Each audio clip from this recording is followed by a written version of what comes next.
فاتحہ۔ بسم اللہ الرحمن الرحیم، الحمد للہ رب العالمین۔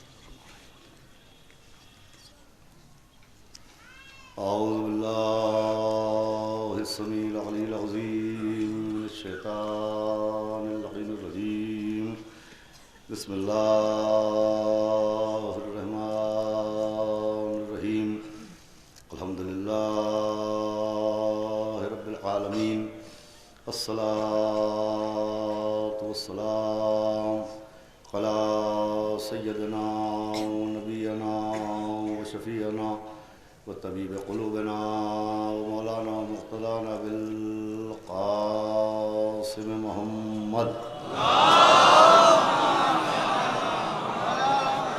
وآلہ الطیبین الطاہرین المعصومین ولعنۃ اللہ علی اعدائہم اجمعین من یومنا ھذا الی یوم الدین۔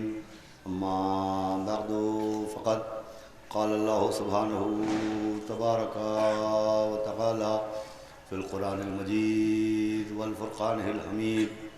بسم اللہ الرحمن الرحیم۔ الف لام میم احسب الناس ان یترکوا ان یقولوا آمنا وهم لا یفتنون۔ صلوات بھیج دیں۔ مولانا قمر عباس صاحب سے گزارش ہے کہ ادھر تشریف لے آئیں۔ اور یہ دو مجلسوں کے اعلان ہیں کہ ایک مجلس برسی حیدری مسجد مفتی گنج، مولانا قرطاس کربلائی صاحب خطاب کریں گے۔ یہ مجلس اسلم حسین ولد بنیاد حسین کے ایصال ثواب کے لیے منعقد کی گئی ہے۔ حضرات عزاداران سرکار سید الشہداء اور سوگواران حضرات اسیران کربلا بطفیل چہاردہ معصومین علیہم السلام اور خصوصاً بتائید و بتوفیق معصوم عالم بنت رسول حضرت بطول جناب فاطمہ الزہرا سلام اللہ حسینی اکادمی کی جانب سے منعقدہ اس خمسہ مجالس کا یہ تیسرا روز ہے۔ ایمان اور امتحان کے عنوان سے آپ کے سامنے مسلسل گفتگو جاری و ساری ہے، جس میں سورہ عنکبوت کی ابتدائی آیات کو تلاوت کرنے کا شرف حاصل کیا، اور جس میں بہت ہی تاکید کے ساتھ تمام کلمہ پڑھنے والوں کو، تمام دعوی ایمان کرنے والوں کو، تمام دعویٰ داران ایمان کو متنبہ کیا جا رہا ہے، متوجہ کیا جا رہا ہے کہ دعوی ایمان کے ساتھ ساتھ ہر شخص اپنا محاسبہ کرے، اپنی ذات کا مشاہدہ کرے، اپنے عقائد اور اپنے اعمال کا مشاہدہ کرے کہ وہ واقعاً اس ایمان کے معاملے میں کس درجہ تک، کس حد تک سنجیدہ ہے۔ اس لیے کہ اس آیت کے ذریعے یہ قانون بیان کیا جا رہا ہے کہ یہ گمان نہ کرنا، یہ خیال نہ کرنا کہ صرف اتنا کہنے پر کہ آمنا، ہم ایمان لائے، تمہیں بخش دیا جائے گا۔ نہیں، قانون یہ ہے کہ ادھر تم نے اقرار ایمان کیا، ادھر تم نے اپنے کو مومن تصور کیا، تو ایمان کے بعد امتحان کی منزل ہے۔ تمہیں ایمان کا امتحان دینا پڑے گا تاکہ خود تمہیں اندازہ ہو کہ تمہارا ایمان کا دعویٰ کتنا سچا ہے، تمہارے دعوی ایمان میں کتنی صداقت ہے۔ دیکھیے، یہ ایمان کا امتحان، مومن تو مومن ہے، مومن تو اپنی کاوش سے مومن بنتا ہے، مومن تو اپنی تحقیق و جستجو سے مومن بنتا ہے۔ یہ امتحان وہ ہے کہ وہ جن کو اللہ نے ہدایت کا ذمہ دار بنایا، جنہیں شریعتوں کا تاجدار بنایا، جن کے ذریعے اللہ نے اپنا دین بھیجوایا، جن کے ذریعے اللہ نے حرام و حلال سے لوگوں کو واقف کرایا، ان تک کو منزل امتحان سے گزرنا پڑا۔ بس تمہید تمام ہو چکی ہے، آپ پہلے ہی دن سے متوجہ ہیں کہ یہ امتحان وہ ہے کہ جہاں سے آدمیت کا آغاز ہے وہیں سے امتحان کا آغاز ہے۔ ایک صلوات کا سہارا دے دو۔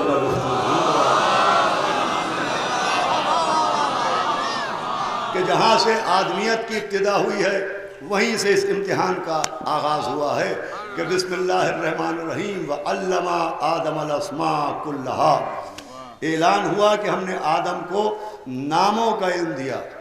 حضرت آدم کو اللہ نے پہلے نبی کو انی جاعل فی الارض خلیفہ، جسے خلیفہ بنایا۔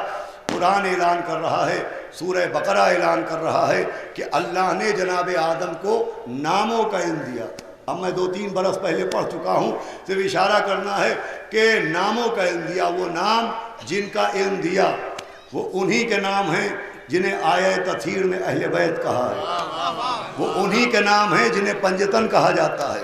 اللہ نے آدم کو ناموں کا علم دیا اور ناموں کا علم دینے کے فوراً بعد امتحان لیا۔ اگر آپ متوجہ ہو جائیں تو جملہ عرض کروں کہ آدم کو اللہ نے اہل بیت کے ناموں کا علم دیا اور علم دینے کے فوراً بعد امتحان لیا، اور امتحان کے ذریعے پیغام دیا کہ جن کو پنجتن کے ناموں کا علم ہوگا ان کا امتحان ضرور ہوگا۔ صلوات بھیجے محمد و آل محمد۔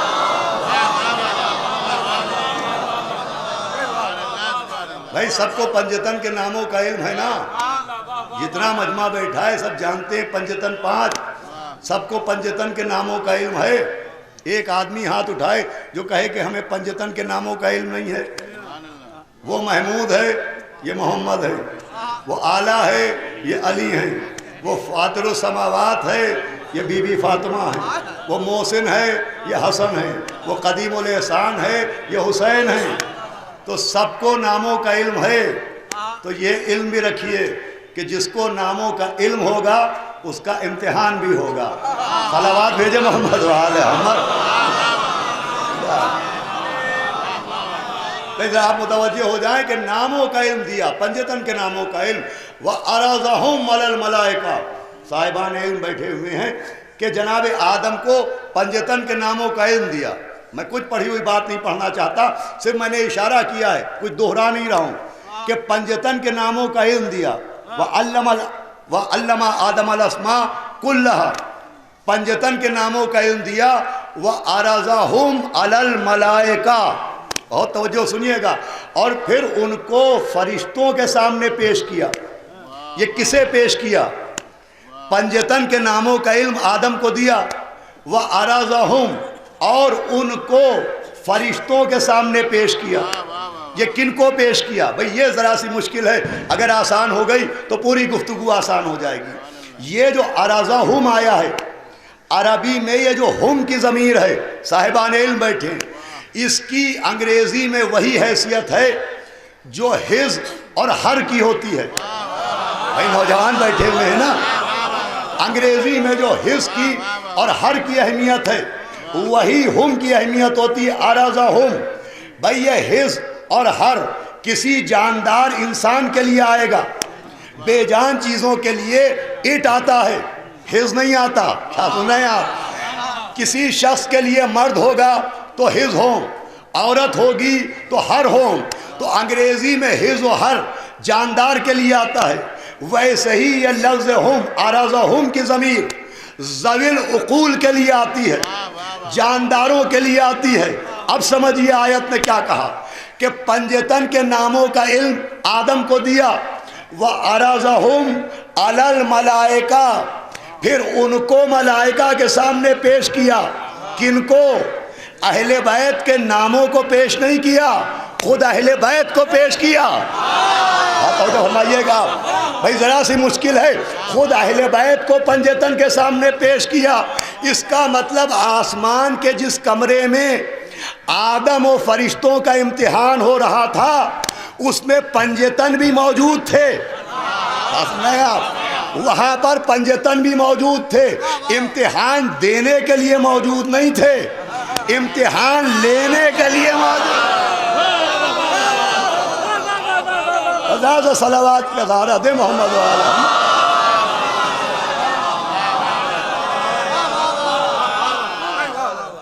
اب فرشتوں کے سامنے پنجتن کو پیش کیا گیا، انوار پنجتن کو پیش کیا گیا، اور کیا پوچھا گیا؟ دیکھیں امتحان کا ذریعہ کیا ہوگا۔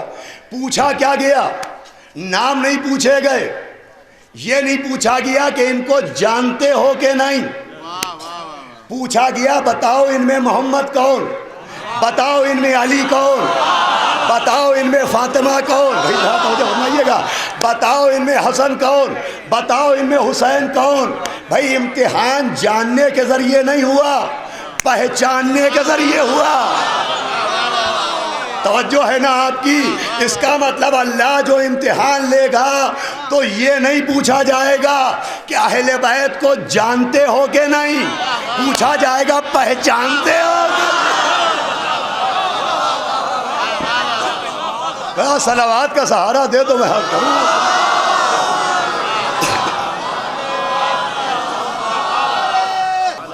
غور فرمائیے گا، انشاءاللہ کچھ عرض کرنے کی کوشش کروں گا اگر مولا کی مدد اور آپ کی توجہ رہی، کہ جانتے ہو کہ نہیں، یہ نہیں پہچانتے ہو کہ نہیں۔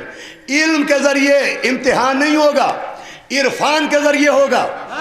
یہ نہیں پوچھا جائے گا اہل بیت کا علم ہے کہ نہیں، پوچھا جائے گا اہل بیت کا عرفان ہے کہ نہیں۔ اس لیے کہ جہاں تک اہل بیت کے علم کی بات ہے، مسلمانوں کے 73 فرقے میں ایک فرقہ ایسا نہ ملے گا جو اہل بیت کو جانتا نہ ہو۔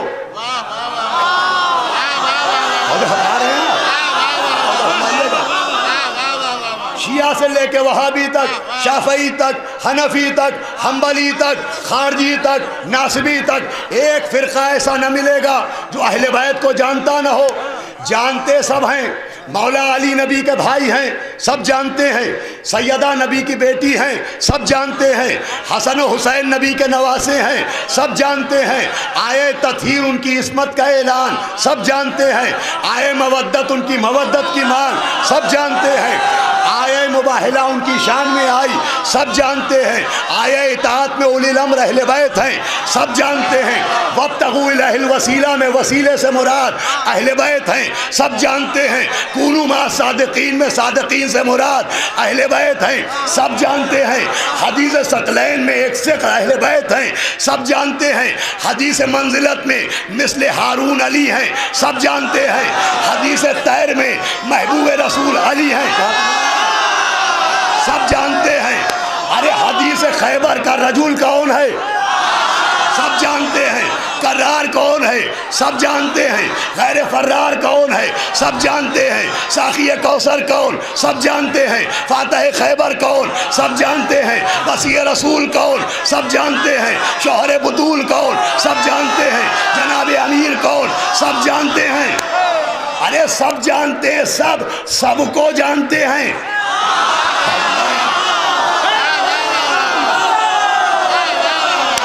سب کو جانتے ہیں، تبھی تو دوسروں کے نام کے سامنے رضی اللہ لکھتے ہیں، علی کے نام کے سامنے کرم اللہ ہو۔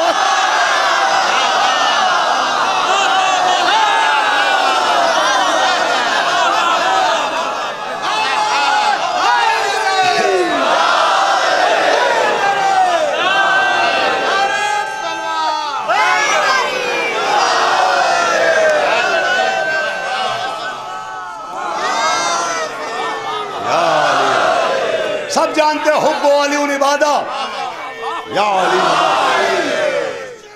اللہم حب علی عبادہ، سب جانتے ہیں، ذکر علی عبادہ، سب جانتے ہیں، حب علی یاکل الذنوب کما تاکل نار الحطب، سب جانتے ہیں، یا علی حب کا تقوی والایمان، سب جانتے ہیں، بغض کا کفر و نفاق، سب جانتے ہیں، فاطمہ تو بدت منی، سب جانتے ہیں، فاطمہ تو قلبی، سب جانتے ہیں، الحسن والحسین سیدہ شباب اہل الجنہ، سب جانتے ہیں، حسین منی وانا من الحسین، سب جانتے ہیں، ان الحسین مصباح الہدی و سفینۃ النجات۔ ایک فرقہ بتائیے جسے اہل بیت کا علم نہ ہو، جانتے سب ہیں، اہل بیت کو سب جانتے ہیں، تو سارے فرقے جانتے ہیں اہل بیت کو۔ نبی نے کہا مگر ایک جنت جائے گا، ہمارے ہیں آپ تو جو ہمارے ہیں آپ سارے فرقے جانتے ہیں اہل بیت کو، مگر نبی نے کہا 73 میں سب نہیں جائیں گے، ایک جائے گا۔ تو یہ ایک کیوں جائے گا؟ جاننے کی وجہ سے نہیں، پہچاننے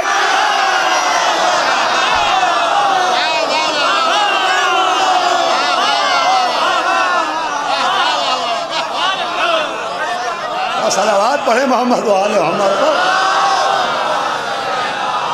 فرمائے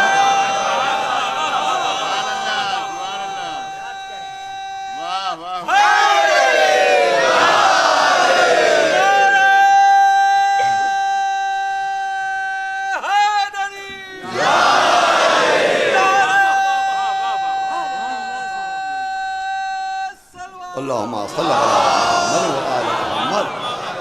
آپ غور فرمائیں بھائی، امتحان بر بنیاد علم نہیں ہوگا کہ اہل بیت کا علم ہے کہ نہیں، بر بنیاد عرفان ہوگا. عرفان کا مطلب پہچاننا، بر بنیاد عرفان ہوگا. اہل بیت کا علم سب کو ہے، ویسے ہی جیسے اللہ کا علم سب کو ہے. اب توجہ رکھیے تو ایک خاص بات عرض کرتا چلوں، سب کو اللہ کا علم ہے. وہ خالق ہے، وہ رازق ہے، وہ مسجود ہے، وہ معبود ہے، سب کو معلوم ہے. ارے حد یہ ہے، انسان تو انسان. سورہ نور کی آیت نمبر 41 اٹھا کے پڑھیے. آیت اعلان کر رہی ہے کہ زمین و آسمان میں ایک شے ایسی نہیں جو اللہ کی تسبیح نہ کرتی ہو. من فی السماوات والارض. بھائی سورہ نور کی آیت اعلان کریے، کوئی ایسا نہیں جو جانتا نہ ہو اللہ کو. سب اللہ کی تسبیح کرتے ہیں. کلن قد علم صلاتے ہی. سورہ نور کہہ رہا ہے اور سب کو اللہ کی نماز کا علم ہے. قرآن کہہ رہا ہے کہ پرندے بھی اللہ کی تسبیح کرتے ہیں، پرندے بھی اللہ کا ذکر کرتے ہیں. والنجم والشجر یسجدان. کہ بیل بوٹے اور پیڑ بھی اللہ کو سجدہ کرتے ہیں. سورہ نور اعلان کر رہا ہے کہ پرندوں تک کو اپنی نماز کا علم ہے. آخری آدمی تک توجہ چاہتا ہوں، پرندوں تک کو اپنی نماز کا علم ہے. سورہ نور اعلان کر رہا والطیر صافات. قرآن کہہ رہا ہے کہ پرندے یہ جو پر کھولے ہوئے اڑ رہے ہیں انہیں اپنی نماز کا علم ہے. قرآن بتا رہا ہے پرندے کیسے نماز پڑھتے ہیں، پر کھول کے نماز پڑھتے ہیں.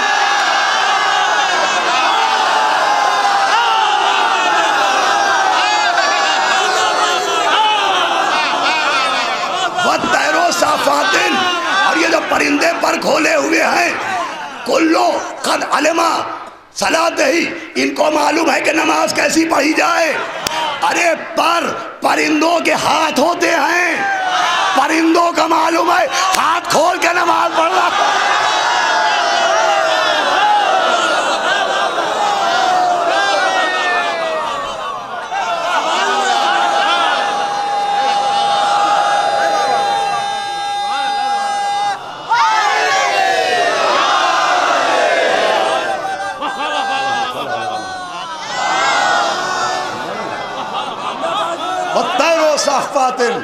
کلن قد علم صلاتے ہی. پرندوں کو ہی معلوم ہے کہ ان کی نماز کیا ہے، ان کی تسبیح کیا ہے. پرندوں کو علم ہے، پرندوں کو معلوم ہے نماز کیسے پڑھنا چاہیے. میرے نوجوانوں، جب کوئی پوچھے کہ قرآن میں ہاتھ کھول کے نماز پڑھنے کا حکم کہاں ہے، تو سورہ نور کی آیت نمبر 41 سنانا. صلوات بھیجے محمد والے.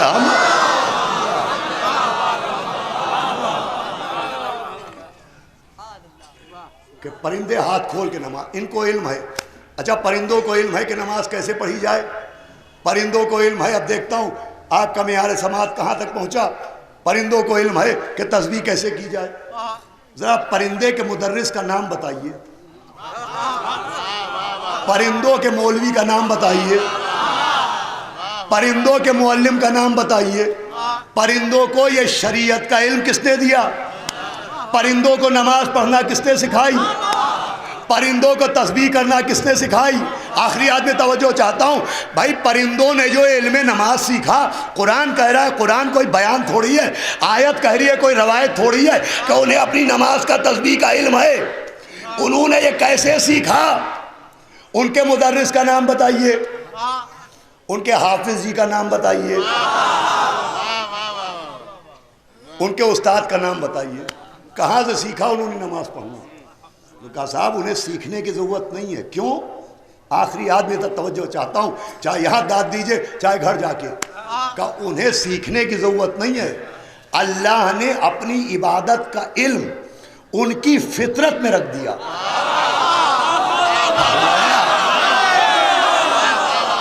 جیسے آگ کی فطرت ہے حرارت، جیسے برف کی فطرت ہے سردی، ویسے ہی اللہ نے اپنی عبادت کا علم ان کی فطرت میں رکھ دیا۔ ایک بات تو ثابت ہو گئی کہ جن کی فطرت میں علم ہو وہ سیکھنے کے محتاج نہیں ہوتے۔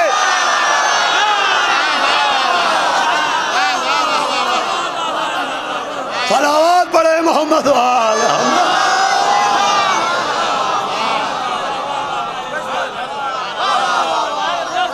جن کی فطرت میں علم ہو وہ تربیت کے محتاج نہیں ہوتے۔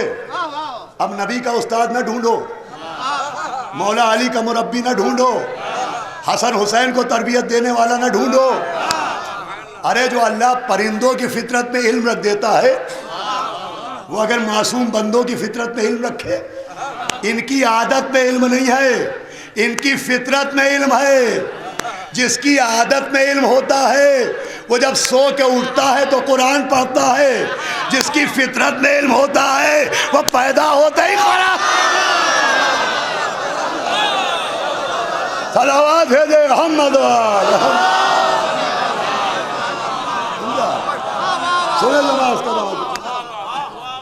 بھائی عجیب بات ہے، پرندوں کو علم ہے کہ نماز کیسے پڑھی جائے، اور آج بیچارے اللہ کے بندوں کو علم نہیں، ہاتھ کھول کے پڑھی جائے کہ ہاتھ باندھ کے پڑھی جائے۔ حالانکہ نہ نماز ہاتھ کھول کے پڑھنا چاہیے نہ نماز ہاتھ باندھ کے پڑھنا چاہیے۔ نبی نے بتایا نماز ویسے پڑھنا جیسے مجھے پڑھتے ہوئے دیکھنا۔ نبی نے یہ کہا ہی نہیں کیسے پڑھو، نبی نے صرف اتنا کہا نماز ویسے پڑھنا جیسے مجھے، بھائی سننا چاہتے ہیں نا، جیسے مجھے پڑھتے ہوئے دیکھنا۔ صحیح نماز وہ ہے کہ نبی نے کہا ویسے پڑھنا جیسے مجھے پڑھتے ہوئے دیکھنا۔ اب اسلام میں 73 فرقے ہیں اور 5 نماز کے طریقے ہیں، 4 طریقے 4 اماموں والے، 1 طریقہ 12 اماموں والا۔ توجہ رکھیے گا، 4 طریقے 4 اماموں والے، 1 طریقہ 12 اماموں والا۔ کچھ لوگوں نے طریقہ سیکھا امام ابو حنیفہ سے، کچھ نے شافعی سے، کچھ نے مالکی سے، کچھ نے امام احمد بن حنبل سے، یہ کہلاتے ہیں ائمہ اربعہ۔ کچھ نے ان سے طریقہ سیکھا، الحمدللہ ہم نے 12 سے سیکھا۔ صحیح طریقہ کیا ہے؟ نبی نے بتایا ویسے پڑھنا جیسے مجھے پڑھتے ہوئے دیکھنا۔ ہم پہنچے حضرت ابو حنیفہ کے پاس کہ آپ نے نبی کو کیسے نماز پڑھتے دیکھا؟ تاریخ میں کہا احمد یہ نبی کے 80 برس بعد پیدا ہوئے، انہوں نے نبی کو نہیں دیکھا۔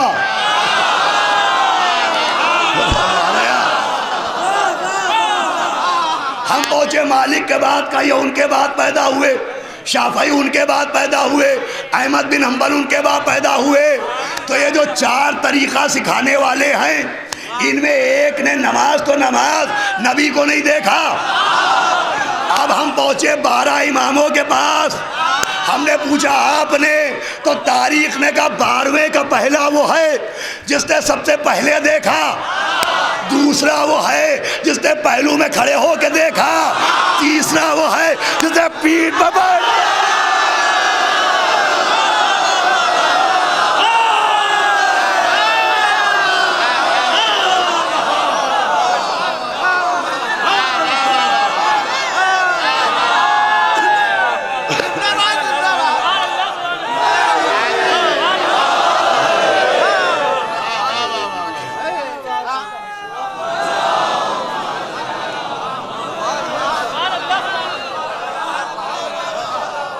صلوات اور مل کے بآواز بلند بھیج دے محمد۔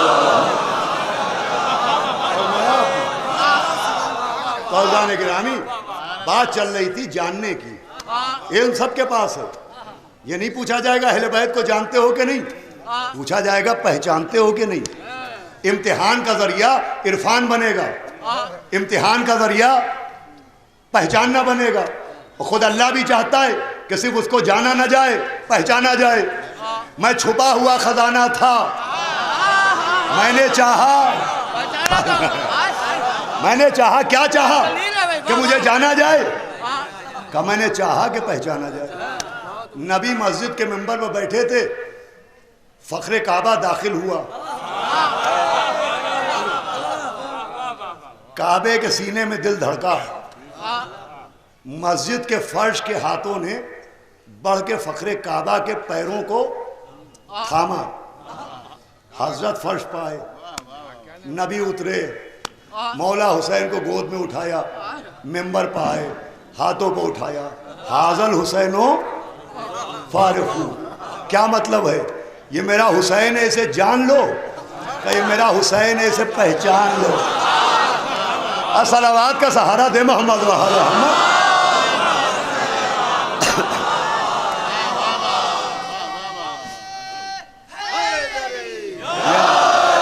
اب سنیے گا جو آپ کی خدمت میں، اللہم صل علی محمد۔ دیکھیں 2 دن تو میری طبیعت نہایت خراب تھی، میں نے کہہ کہ آپ سے ہمدردی نہیں بٹوری، میں نے خود ہی نہ چاہا کہ آپ باقاعدہ سنیں، لیکن آج میں سنانے کے موڈ میں ہوں، میں چاہوں گا آپ سنیں۔ صلوات بھیجے محمد وعلی محمد۔ بھائی نبی چاہتے ہیں اہل بیت کو پہچانا جائے، خود مولا علی چاہتے ہیں کہ ان کو پہچانا جائے۔ اب سنیے، وہ پہنچے خیبر میں، علم اٹھایا، 40ویں دن پتھر پہ گاڑا، تو یہودی عالم قلعہ قموس کے اوپر بیٹھا تھا تورات لیے ہوئے، اس نے علی کو آتے دیکھا، مولا کو آتے دیکھا، اور جیسے ہی پتھر پہ علم گاڑتے دیکھا، ایک مرتبہ توریت کو دیکھا، پھر علی کو دیکھا، توریت کو دیکھا۔ بہت سنی ہوگی جنگ خیبر، میں آپ کو کچھ ہٹ کے سنانا چاہتا ہوں۔ تورات کو دیکھا، مولا علی کو دیکھا، تورات کو دیکھا، مولا علی کو دیکھا۔ اسے کیا خبر کہ بدلی ہوئی تورات کو بھی دیکھ رہا ہے اور وہاں کے آئے ہوئے قرآن کو بھی دیکھ رہا ہے۔ اس نے تورات کے پنے الٹے الٹے الٹے الٹے، پھر ایک پنے پر رکا اور مولا علی کو دیکھا کہ تمہارا نام کیا ہے؟ مولا علی نے فرمایا میرا نام علی ہے۔ وہ عالم چیخ کے بے ہوش ہوا، پھر ہوش میں آ کے کہا یہودیوں ہوش میں آؤ، یہ وہ آیا ہے جس کا ذکر تورات میں ہے۔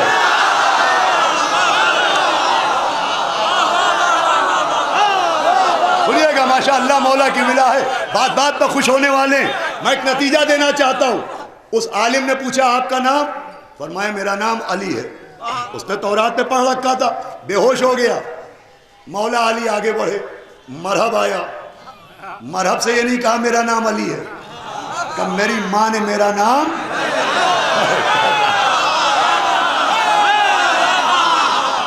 توجہ فرمائیے گا، میری ماں نے میرا نام حیدر رکھا ہے۔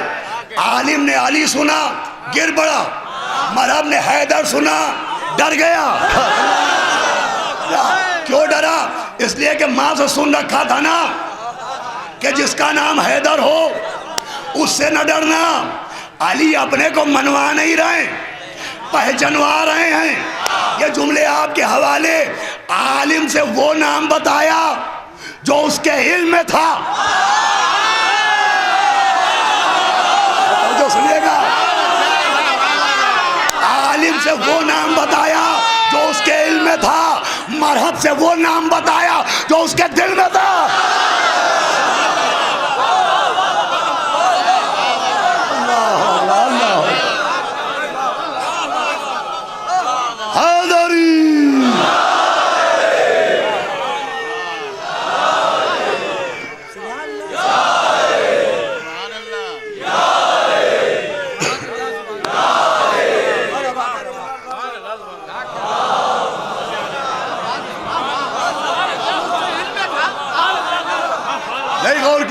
ارے معرفت پیدا کرو میرے نوجوانوں، تم مولا علی کو جاننے والے نہیں پہچاننے والے ہو۔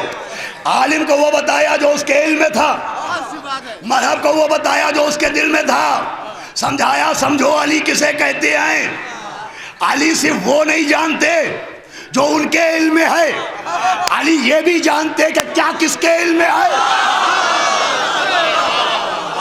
ارے کیا سن رہے حضرات گرامی یار، علی صرف وہ نہیں جانتے جو ان کے دل میں ہے، علی وہ بھی جانتے جو دوسروں کے دل میں ہے۔ ارے جسے سب کے علم کا علم ہو اسے علی کہتے ہیں، جو سب کے دلوں سے باخبر ہو اسے حیدر کہتے ہیں۔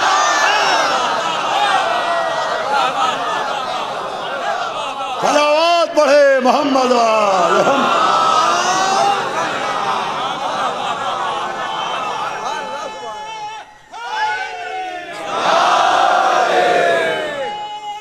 اللہم صل علی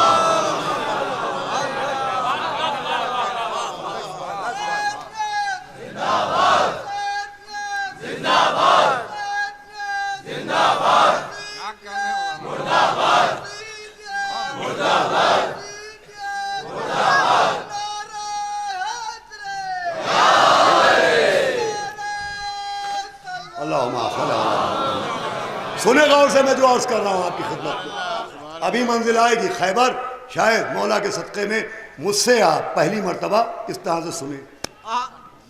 خیبر بھی صرف جنگ نہیں ہے، جنگ خیبر بھی صرف جنگ کا نام نہیں ہے، جنگ خیبر ذریعہ عرفان علی کا نام ہے۔ خیبر کو آپ ڈیٹیل سے تفصیل سے سنیے تو کہ جنگ خیبر کیا ہے، یہ ذریعہ عرفان علی ہے۔ اسی لیے جب ایک صاحب دوڑتے ہوئے آئے کہا یا نبی اللہ، علی نے 2 انگلیوں سے باب خیبر اٹھا لیا۔ فرمایا علی کے ہاتھوں کو دیکھا؟ ارے ذرا پیروں کو دیکھ کے آؤ۔ ارے نبی کیا سمجھا رہے ہیں کہ ان کے ہاتھوں تک پہنچنے کی کوشش نہ کرنا، ان کے قدموں میں رہنے کی کوشش۔ صلوات کا سہارا دے دے محمد و آل محمد۔ اچھا اب جنگ خیبر، یہ پہلو شاید آپ نے نہ سنا ہو۔ جنگ خیبر میں نے عرض کیا صرف جنگ نہیں ہے، صرف قتال نہیں ہے، صرف جہاد نہیں ہے۔ جس دن جنگ خیبر فتح ہوئی، مولا علی نے دروازہ اکھاڑا، مرحب کو پچھاڑا، اسی دن جناب جعفر طیار، کون؟ مولا علی علیہ السلام کے حقیقی بھائی جناب جعفر طیار، جو مکے سے مدینے چلے گئے تھے حبشہ ہجرت کر کے۔ 2 ہجرتیں ہوئی، ایک مکے سے مدینے ہوئی تھی، پیغمبر کے ساتھ مسلمان آئے تھے، اور ایک ہجرت مکے سے ہوئی تھی، جناب جعفر طیار افریقہ چلے گئے تھے۔ تو وہ مکے سے افریقہ چلے گئے تھے۔ تہذیب المتین فی تاریخ امیر المومنین میں ہے کہ جس دن مولا علی نے خیبر کو فتح کیا، ابھی نبی خوش ہو رہے تھے کہ شور اٹھا جعفر طیار آ گئے۔ نبی کا قول ہے کہ میں فیصلہ نہیں کر پا رہا ہوں کہ میں کون سی خوشی زیادہ مناؤں۔ اللہ، خیبر کی فتح کی خوشی یا جعفر کے آنے کی خوشی؟ جعفر طیار اور مولا علی سگے بھائی ہیں، کون سمجھے گا اس گھرانے کو؟ ایک بھائی نے فتح دلائی، دوسرے بھائی نے نبی کی خوشی بڑھائی۔ کیا اور جو ہمارے آ گئے جناب جعفر طیار، اب نبی کو کوئی تحفہ دینا ہے، تو نبی نے جناب جعفر طیار کو جو تحفہ دیا اس کا نام ہے نماز جعفر طیار۔ صلوات بھیجے محمد۔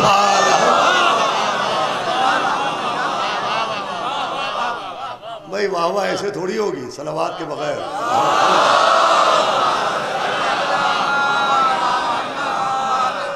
بھائی اب آج میں چاہ رہا ہوں آپ سنیں، تو شاید آپ کچھ گرمی سے پریشان ہیں۔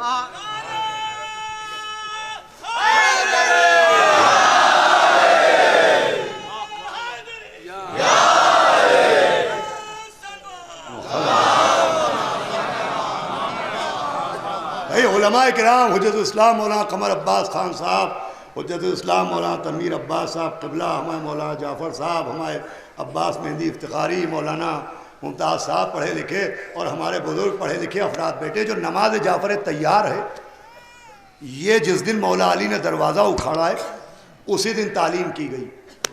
اب آخری آدمی تک توجہ ہے، نماز جعفر طیار کا جنگ خیبر سے وہی رشتہ ہے جو قرآن کا شب قدر سے ہے۔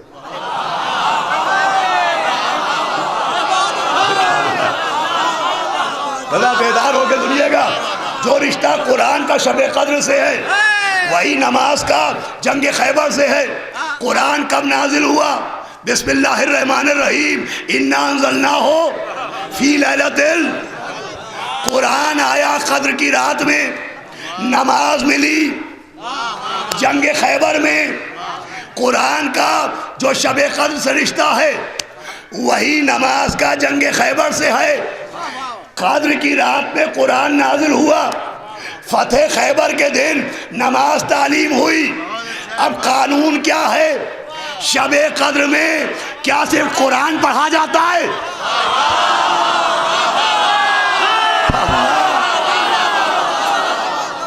نہیں، شب قدر کو بھی یاد کرتے ہیں۔ تو جس رات میں قرآن نازل ہو صرف قرآن نہ پڑھو، شب قدر کو بھی یاد کرو۔ تو جس دن نماز ملی ہو صرف نماز نہ پڑھو، جنگ خیبر کو بھی یاد کرو۔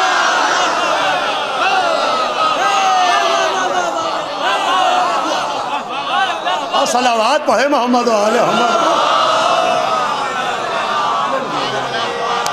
سنیں آپ،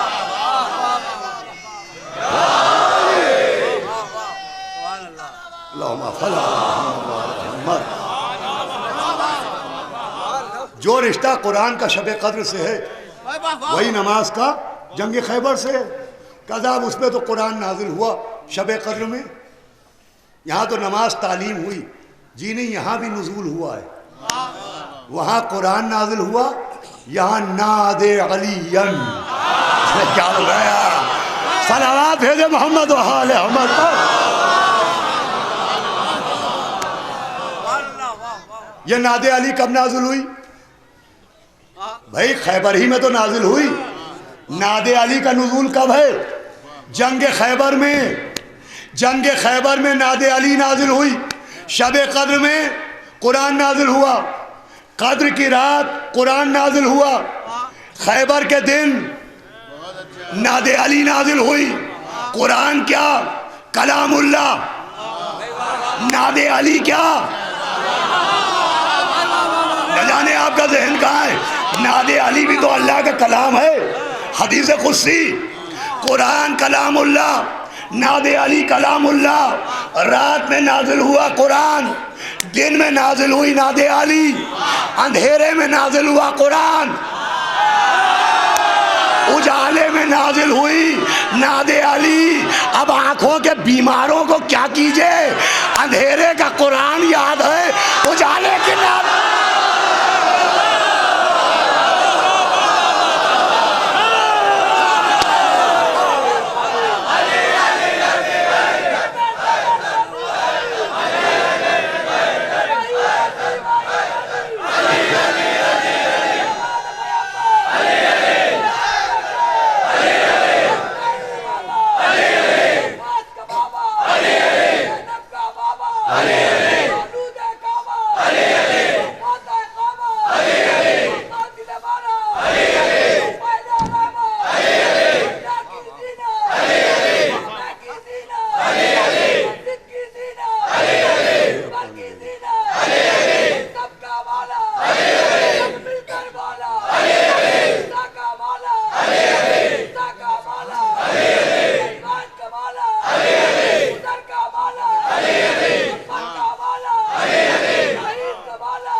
حیدری سنیں آپ، مجلس اپنے وقت کے اندر تمام ہوگی۔ اندھیرے کی چیز نظر آ گئی، اجالے کی چیز نظر نہیں آئی۔ اندھے کو اندھیرے میں بڑی دور کی سوجھی۔ ناد علی کا نزول ہوا ہے جنگ خیبر میں، ناد علین مظہر عجائب۔ لیجئے ناد علی بھی سمجھا رہی ہے کہ صرف علی کو جاننے سے کام نہیں چلے گا، پہچاننا۔ صرف یہ نہیں کہا علی کو پکارو، کہا اس علی کو پکارو، اس علی کو پکارو۔ صرف پکارو نہیں، پہچان کے پکارو۔ اس علی کو جو پکارو جو مظہر عجائب ہے۔ مظہر عجائب کا مطلب خطیب الایمان اس موقع پر پڑھا کرتے تھے۔ مظہر عجائب کا کیا مطلب ہے؟ جس سے عجیب عجیب باتیں ظاہر ہوں گی، جس سے عجائبات ظاہر ہوں گے۔ اب دیکھیں سب سے عجیب بات یہ ہے، ادھر ہم نے مولا علی کے فضائل پڑھنا شروع کیے، ادھر عجیب الخلقت لوگوں نے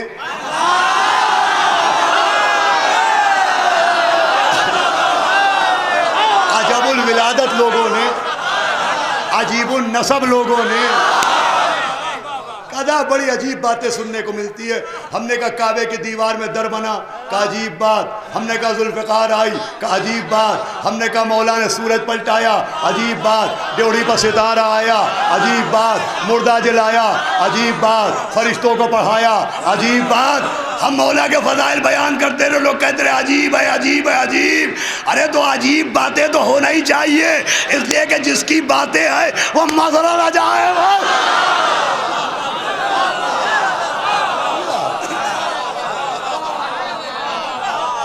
جس کی باتیں وہ مظہر عجائب.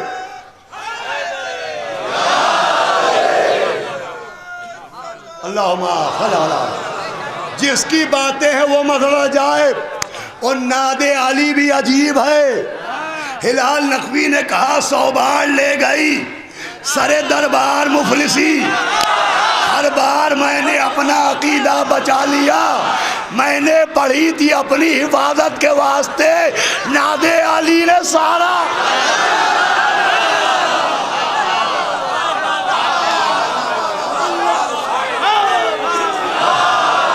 ناد علی بھی عجیب.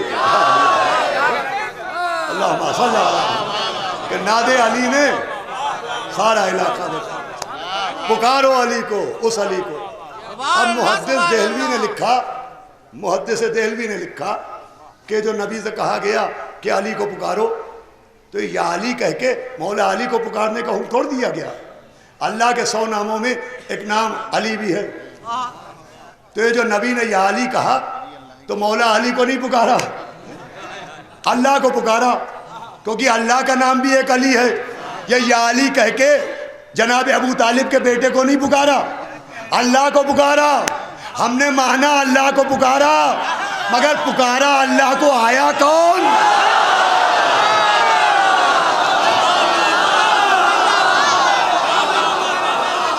پکارا اللہ کو. بھائی جملہ سنیے گا. پکارا اللہ کو، آیا کون؟ پکارا اللہ کو، آئے علی. پکارا اللہ کو، آئے. پکارا اللہ کو، علی. پکارا اللہ کو. میرے ساتھ رہو نوجوانوں، آئے. پکارا اللہ کو، آئے علی. نصیری بھی پیڑ پر بیٹھا دیکھ رہا.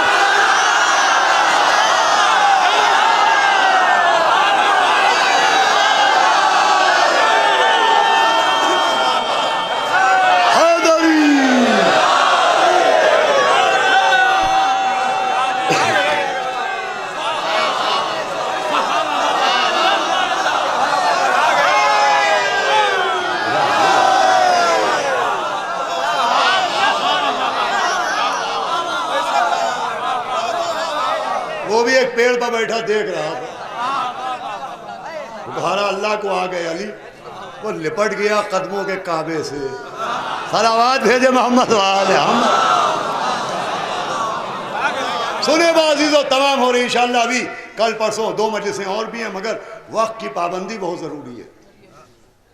5-5 منٹ روز پڑھ رہے ہیں. بہرحال کوشش یہ رہے گی کہ مجلس اپنے وقت کے اندر تمام ہو. خیبر کی جنگ صرف جنگ نہیں ہے، عرفان علی کا ذریعہ ہے. اور جنگ خیبر میں سنیے گا اس بات کو، آخری بات پسند آئے ہمارے ماں باپ کے حق میں، ہمارے اہل خانہ، ہمارے بچوں کے حق میں دعا کیجیے گا. خیبر کی جنگ صرف مولا علی کے عرفان کا ذریعہ نہیں ہے، علمدار کے عرفان کا ذریعہ بھی ہے. نبی نے کہا تھا کل علم علی کو دوں گا، یہ کہا تھا. بتائیے کیا کہا تھا؟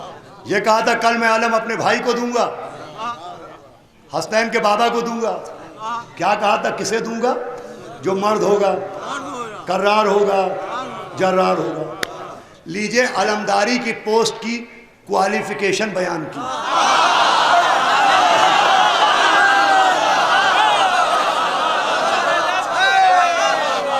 علمداری کے عہدے کی صلاحیتیں بیان کی کہ معصوم علمدار اسے دے، علم اسے دے گا جو رجل ہوگا، کرار ہوگا، غیر فرار ہوگا.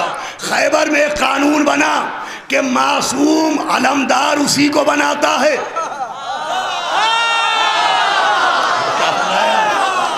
جو رکھیے گا معصوم علم اسی کو دیتا ہے جس پہ یہ صفتیں ہوں گی. جب بھی کوئی معصوم، جہاں بھی کوئی معصوم، بیدار ہو کے سنیے، جب بھی کوئی معصوم، جہاں بھی کوئی معصوم کسی کو علم دے گا تو اس میں یہ صفتیں ہوں گی. جب بھی جہاں بھی، چاہے خیبر میں، چاہے کربلا میں، چاہے علی کو، چاہے عباس کو،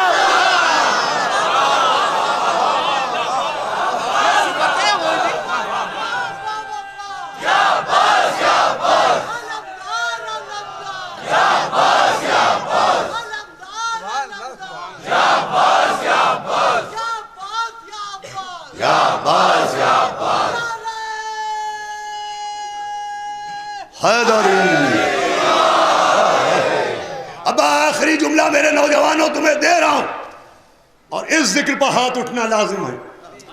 اس لیے کہ ہاتھ دیے ہی اس لیے ہیں کہ یا تو تائید ید اللہ میں اٹھے یا ماتم جناب عباس میں اٹھے. یہ طے ہے نا کہ جو رجل ہوگا، کرار ہوگا، غیر فرار ہوگا، علم اسی کو ملے گا. علم کے لیے علمدار میں یہ صفتیں ہونا ضروری ہیں. خیبر میں نبی نے مولا علی کو علم دیا، کربلا میں مولا حسین نے مولا عباس کو علم دیا، تو ماننا پڑے گا جو صفتیں علی میں تھیں.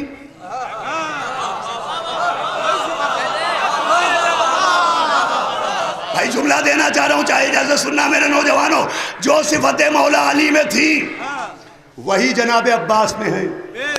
علی ہیں کون؟ مظہر صفات خدا. علی کون ہیں؟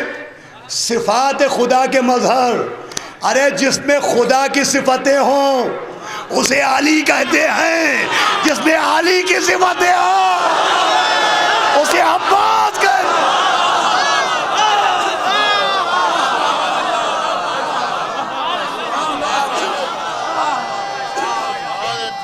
حیدری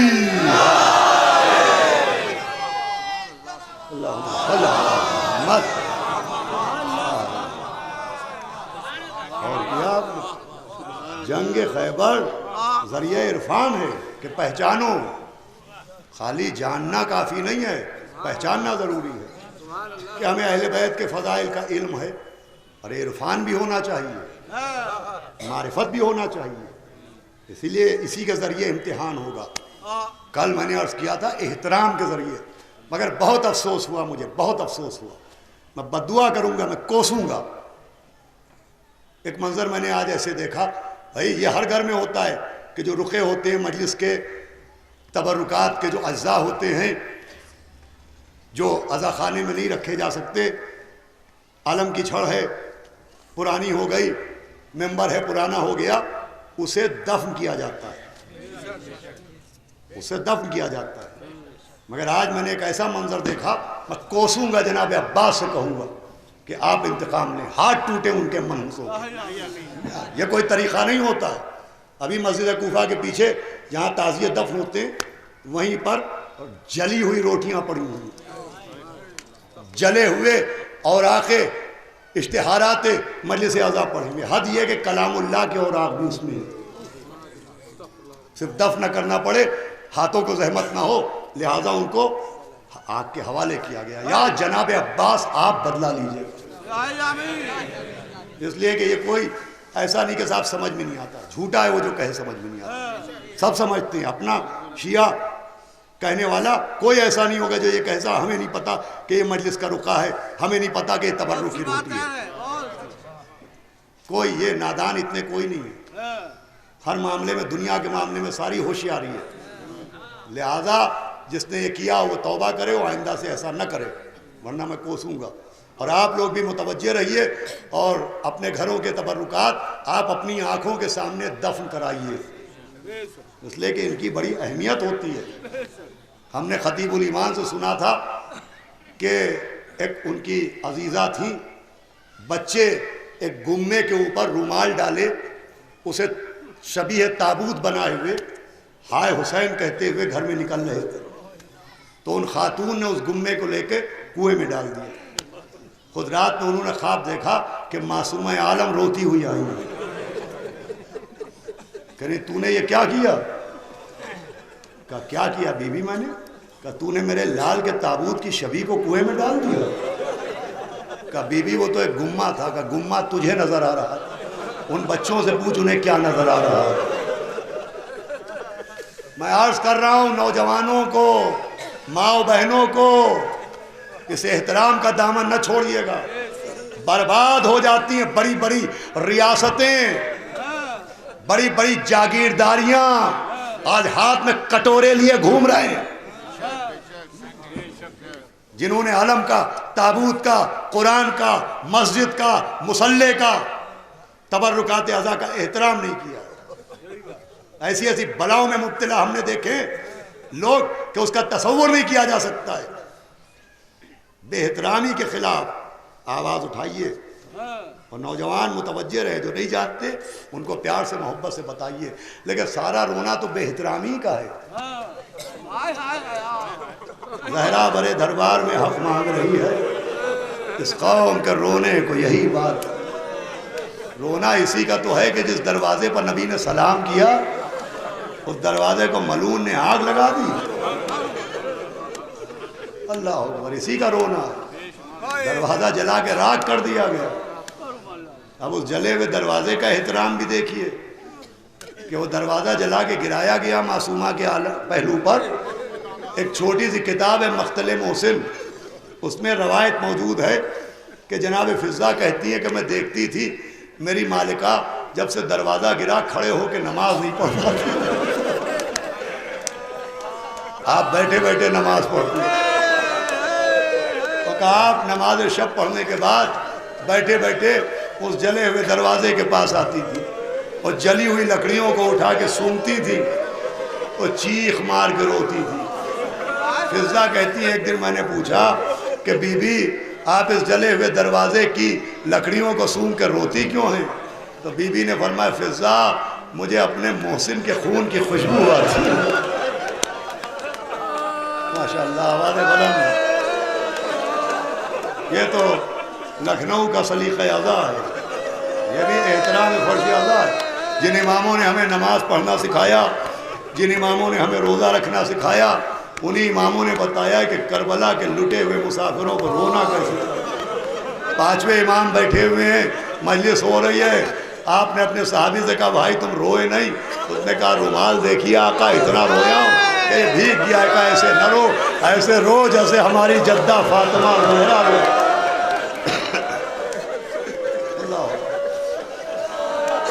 جناب فضہ کہتی ہے میں دیکھتی تھی کہ بی بی جلے ہوئے دروازے کی لکڑیوں کو سونگ کے روتے تھے۔ وقت بدلا، اس بی بی کا جنازہ 3 جمادی الثانی کو رات کے اندھیرے میں اٹھا۔ پھر رمضان کی 19 کی صبح تھی، مولا علی کے سر پہ ضربت مار دی گئی۔ 21 کو مولا علی کا جنازہ اٹھا۔ 28 سفر آئی، حسن مجتبیٰ کے کلیجے کے ٹکڑے دہن سے باہر آئے۔ حسن مجتبیٰ کا جنازہ نکلا۔ ایسا جنازہ دنیا نے دیکھا نہیں تھا۔ ہر جنازہ گھر سے نکل کے قبر میں اتارا جاتا ہے، یہ پہلا جنازہ تھا جو نکلا تو تیروں کی بارش کی گئی اور جنازہ پھر گھر میں واپس آ گیا۔ جب تیر چل رہے تھے تو ایک شیر بہت تیزی سے گھر میں داخل ہوا، وہ کہا اماں ذرا میری تلوار دیجیے گا۔ آپ نے پہچانا یہ کون ہے؟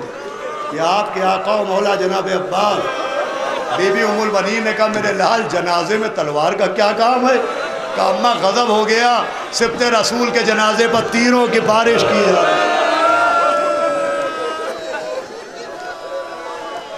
28 سفر کو مولا حسن دنیا سے گئے، 10 محرم کو کربلا میں گھر اجڑ گیا۔ بعد قتل شاہ آدھا کا بڑھائیے حوصلہ، گھر جلا کے خاک کر ڈالا رسول اللہ کا۔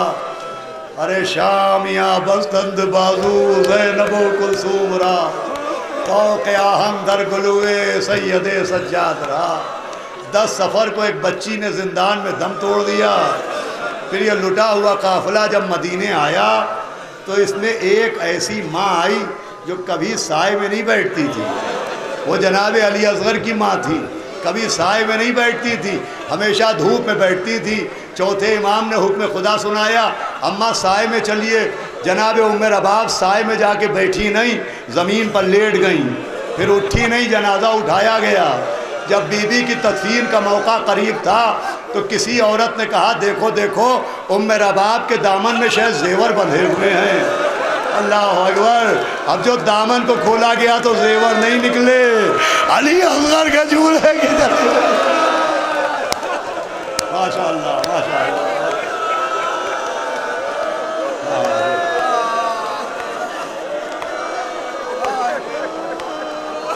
میں نے چاہا تھا کہ آج جناب عباس کے مصائب ہو، لیکن بے احترامی کی بات پر میں نے اپنے رخ کو موڑ دیا۔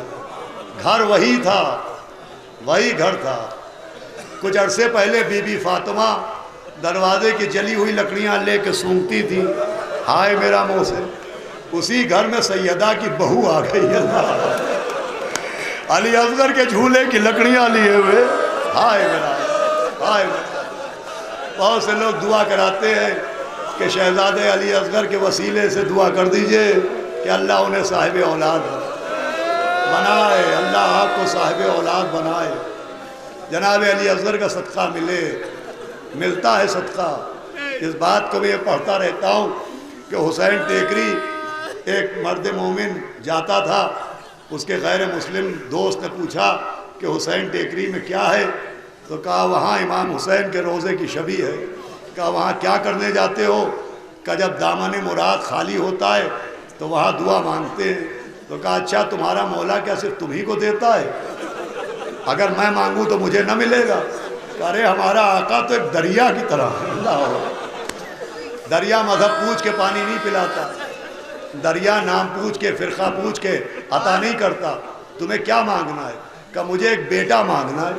کہ تو آؤ میرے ساتھ اور جا کے کہو وہاں کہ آقا حسین آپ کو آپ کے علی اصغر کا واسطہ، اللہ مجھے بیٹا دے دیجئے۔ لیجئے منت مانی، میں مختصر کر کے پڑھ رہا ہوں۔ بیٹا ہوا اور اس نے منت مانی، اپنے دوست سے کہا کہ میں نے ایک منت مانی ہے۔ کہا کیا منت؟ کہ اگر تمہارے آقا نے مجھے بیٹا دے دیا تو ان کا 6 مہینے کا بچہ ان کے ہاتھوں میں مارا گیا، میں علی اصغر کے نام پر اپنے بچے کو زندہ زمین میں دفن کر دوں۔ کہ یہ کیسی منت ہے؟ کہ منت تو منت ہے۔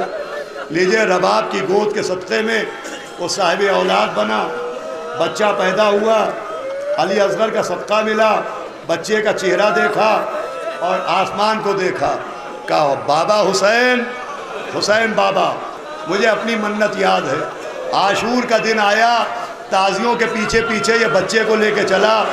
جب تازیے دفن ہو گئے، لوگ چلے گئے تو اس نے آسمان کو دیکھا کہ سکینہ کے بابا دیکھ رہے ہو، اے علی اصغر کے بابا دیکھ رہے ہو، اب منت پوری کرنے جا رہا ہوں۔ قبر کھود کے زندہ بچے کو قبر میں ڈال دیا اور مٹی ڈال کے اٹھا، گھر کی طرف چلا۔ جب گھر کے قریب پہنچا اور اسے خیال آیا کہ ماں پوچھے گی کہ بچہ کہاں ہے تو کیا جواب دوں؟ یہ سوچ کے اس نے سوچا پہلے گھر میں جھانک کے دیکھو کہ عورت کر کیا رہی ہے۔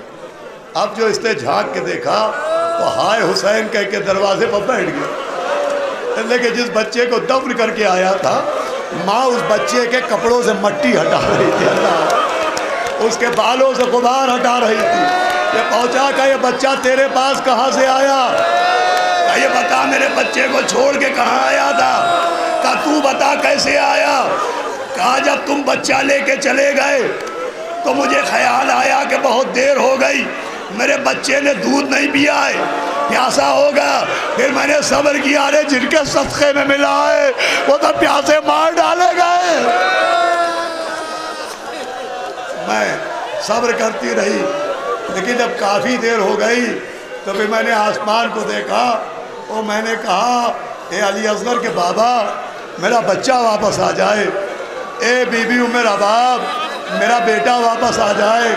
کہا جیسے ہی میں نے دعا مانگی کسی نے دروازہ کھٹکھٹایا، کوئی نقاب پوش کھڑے ہوئے تھے، ہاتھ میں میرے بچے کو لیے ہوئے تھے اور ایک پیغام تجھے دے کے گئے ہیں۔ آنے والے نے کہا تھا اپنے شوہر سے کہہ دینا ہم جو دے دیتے ہیں وہ واپس نہیں آئے۔ اے میرے آقا، اے میرے حسین، ارے ایک ماں کا تڑپنا نہ دیکھا گیا، ہائے کربلا۔ ماشاءاللہ ماشاءاللہ، اللہ کسی غم میں نہ رلائے سوائے غم سے۔ کیسے دیکھا ہوگا کہ علی اصغر کو لے کے جب تیر کھا کے اصغر آئے، آواز دے رباب اپنے بچے کا آخری دیدار کر لو۔ رباب آئی، میں سب کچھ چھوڑتے ہوئے بس 10 منٹ، لوگوں نے کل شکوہ کیا تھا کہ آپ نے مصائب کم پڑھے، مجھے اسی پر رونا آتا ہے کہ اتنے مصائب سن کے بھی آپ کا رونے سے دل نہیں بھرتا۔ ارے کوئی مادر حسین سے پوچھے، جس نے کہا تھا بابا میرے بچے مرو۔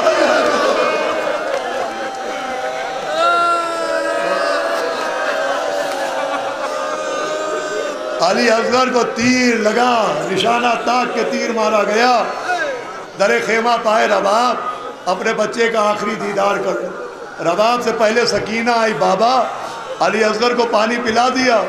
اب جو دامن ہٹایا تو علی اصغر کا خون بھرا کرتا نظر آیا۔ پشت خیمہ پر پہنچے، ننھی سی تربت بنائی۔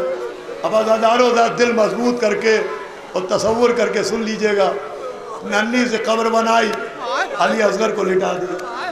آپ قبرستان جاتے ہیں، تدفین ہوتی ہے مومنین کی، آپ جاتے ہیں، دیکھیں تدفین میں جب مٹی دی جاتی ہے تو بہتر یہ ہے کہ پیروں سے کی طرف سے مٹی دی جائے۔ حالانکہ قبر پر پٹھرے لگے ہوتے ہیں لیکن مٹی پیروں سے ڈالنا شروع کی جاتی ہے۔ آپ تصور کریں دن بھر میں مولا حسین کے لیے سب سے مشکل کام کیا تھا؟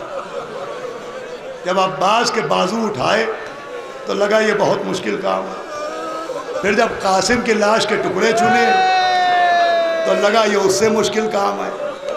جب زمین پر ایک گھٹنا رکھا اور علی اکبر کے سینے پر ہاتھ رکھ کے 2 انگلیوں سے نیزے کی ہنی نکالی، لگا یہ بڑا مشکل کام ہے۔ لیکن عزیزوں مشکل کام یہاں پر بام عروج پر پہنچ گیا کہ علی اصغر کو قبر پر لٹایا، قبر میں لٹایا، مٹی اٹھائی پیروں پر ڈالی، اصغر کے پیر چھپ گئے، گھٹنوں پر ڈالی، اصغر کے گھٹنے چھپ گئے، رانوں پر ڈالی، اصغر کی رانیں چھپ گئی، شکم مبارک پر مٹی ڈالی، شکم چھپ گیا، خون بھرے کرتے میں سینے پر مٹی ڈالی، سینہ چھپ گیا۔ عزیزو ذا حسین کے دل سے پوچھو، اب قبر میں علی اصغر کا پھول سا چہرہ نظر آ رہا ہے۔ مٹی کو اٹھایا، نجف کو دیکھا، یا علی، علی اصغر۔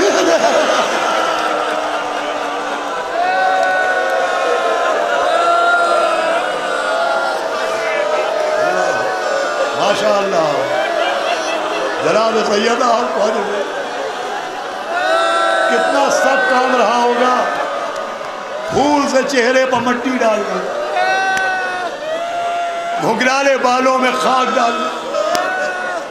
کہا رکو ہم آتے ہیں بچے، علی اصغر پریشان نہ ہونا، ہم آ رہے ہیں، تمہاری دادی ابھی آ کے بیٹھ جائیں گی، ہم آتے ہیں۔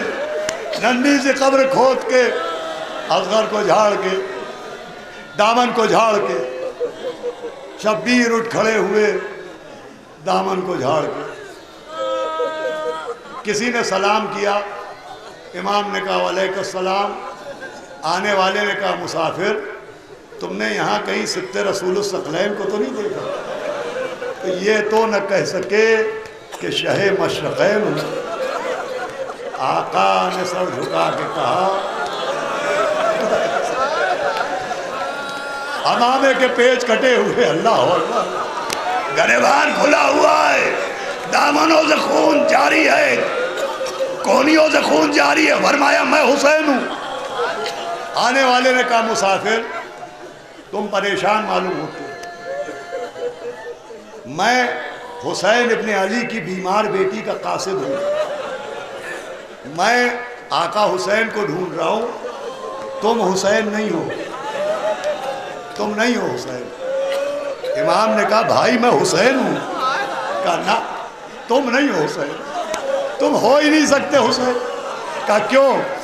کہا جب بیمار بیٹی نے خط دیا تھا تو میں نے شہزادی کی ہاتھوں کی خدمت پہ ہاتھ جوڑے تھے, اور میں نے کہا تھا بی بی میں بڑا بدنصیب ہوں کہ میں نے اب تک آپ کے بابا کی زیارت نہیں کی, مجھے آپ کے بابا کا حلیہ نہیں معلوم, آپ کے بابا کو میں نے دیکھا نہیں ہے. تو آقا حسین کی بیٹی نے مجھ سے کہا تھا پریشان نہ ہو, میں تجھے اپنے بابا کی پہچان بتاتی ہوں. میرے بابا کی ایک پہچان یہ ہوگی کہ میرے بابا کے دائیں طرف ایک 18 برس کا کریلا ہوگا. میرے بابا کے دائیں طرف ایک 18 برس کا اکبر ہوگا. میرے بابا کے پیچھے ایک 32 برس کا شیر. ارے نہ تمہارے برابر میں اکبر, نہ تمہارے پیچھے عباس. آپ حسین نہیں ہیں. آپ نے کہا وہ جن اکبر کو پوچھا ہے وہ دیکھ, وہ جو ایک لاشا ہے لا اس کے قریب جا. وہ گیا, اکبر کے لاشے کو دیکھ کے آیا. کہا دیکھا تم نے اسے؟ کہا ہاں. کہا وہ ہمارا اکبر ہے. اس نے کہا میں نے اس لاش کو تو دیکھا, لیکن یہ جملہ چاہے جیسے سنیے گا. کہا میں نے اس لاش کو دیکھا مگر ایک عجب بات دیکھی, اس لاش کے دہن میں ایک انگوٹھی ہے. اس انگوٹھی کا راز کیا ہے؟ کہ اس انگوٹھی کا راز یہ ہے کہ اس نے ہم سے کہا تھا بابا پیاس مارے ڈال دیا. اللہ اکبر. پہلے ہم نے سوکھی ہوئی زبان دی, پھر انگوٹھی کو دہن میں رکھا, کہا جا علی اکبر تیری پیاس تیرا دادا بجھائے گا. اللہ کہا عباس کو پوچھا ہے وہ مجلس تمام ماشاءاللہ آواز بلند ہے. کہا وہ شانے کٹائے عباس سو رہا, وہ قاسم کا لاشا ہے. قاسم سنتا رہا, ایک مرتبہ پنجوں کے بل کھڑا ہوا اور خیموں کی طرف دیکھا. کہا کیا دیکھ رہا ہے؟ کہا آپ کی بیٹی نے ایک پیغام زبانی دیا تھا کہ در خیمہ پر دیکھنا ایک چھوٹا سا بچہ خیمے کے دروازے پر چلتا نظر آئے گا. آواز دی قاسم, وہ خیمے کو نہ دیکھ, ہمارے چہرے کو دیکھ. ابھی سنیے گا, مجلس تمام کا ہو گیا. پھر کربلا میں حضرت کا گلا کٹا, لاشوں پر گھوڑے دوڑے, تنوں سے سر جدا کیے گئے. جب سر گنے گئے تو ہمارے ساتھ نے کہا مارے تو 72 تھے, یہ سر 71 ہیں. کہا ایک چھوٹا سا بچہ شہید ہوا تھا, امام اسے پشتے خیمہ پر لے گئے. کہا وہ کہاں ہے؟ کہا شاید حسین نے دفن کر دیا. اب لمبے لمبے نیزے نکالے گئے, گھوڑے دوڑائے گئے, زمین پر مارے گئے. ایک نیزہ زمین میں گیا, ایک چھوٹا سا لاشا مارا. اللہ ماشاءاللہ. رو رہے بس ایک منٹ, مجلس تمام ہو رہی ہے. امام کا سیوم تمام ہو گیا. 12 کو چوتھے امام آئے, سارے شہیدوں کو دفن کیا. اس مجمع میں کربلا جانے والے بھی موجود ہیں. آپ نے کربلا میں زیارتیں کی ہیں, جو نہیں گئے اللہ ان کو پھر کربلا کی زیارت عطا کرے. تو مجلس تمام ہو رہا. آپ جاتے ہیں کربلا, جیسے ہی داخل ہوئیے یہ حسین کے دوست حبیب ابن مظاہر کے ساتھ آگے بڑھے. یہ حضرت کی ذریع ہے. پوچھے یہ پہلو میں کون سو رہا ہے؟ بتایا جائے گا علی اکبر سو رہے. اللہ وہ گنج شہیدہ میں کون؟ اصحاب امام. وہ نہر کے کنارے کون؟ عباس دلاور. آپ کو سب کی قبروں کا پتہ بتایا جائے گا. یہ حبیب کی قبر ہے, وہ حر کی قبر ہے, وہ اصحاب حسین کی قبریں ہیں, وہ عباس دلاور کی قبر ہے. ذرا جا کے پوچھئے اصغر کی قبر کہاں ہے. اللہ دادا دارو مجلس تمام ہو گئی. علی اصغر کہاں ہے؟ تو لکھا ہے کہیں اور نہیں. ننھا سا لاشا سید سجاد نے اٹھایا. بابا اسے کہاں دفن کروں؟ ہاتھ نکلے, لا میرے بچے, میرے اصغر کو میرے سینے میں بلا دے. علی اصغر حسین کا سینے میں سو رہے ہیں. ارے میرا بچہ میرے سینے